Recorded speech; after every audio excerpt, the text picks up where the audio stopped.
તમારા કુળની જો ધ્યાન રાખનારી કોઈ દેવી હોય, કુળની રખેવાળી હોય, તો તમારી કુળદેવી છે. તેથી કુળદેવને ક્યારેય ન ભૂલો. તમારે 12 મહિનામાં તમારા કુળદેવનો મઢ હોય તો ત્યાં હવન થતો તો જવું જોઈએ. અત્યારે લોકો માતાજીના હવનમાં જતા નથી. બોલો, લગ્ન હોય તો આખું ઘર તાળું મારીને જતું રહે.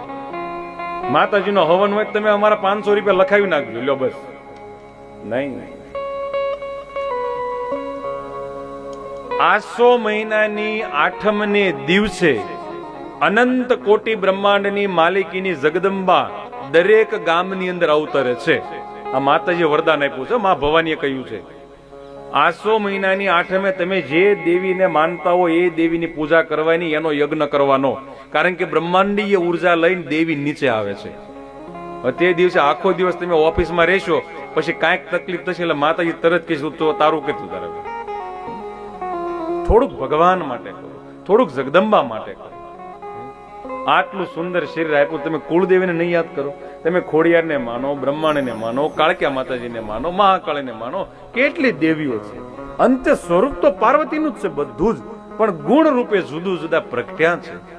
તેથી જીવનમાં સુખી થવું હોય તો કુળદેવીને ક્યારેય ભૂલતા નહીં.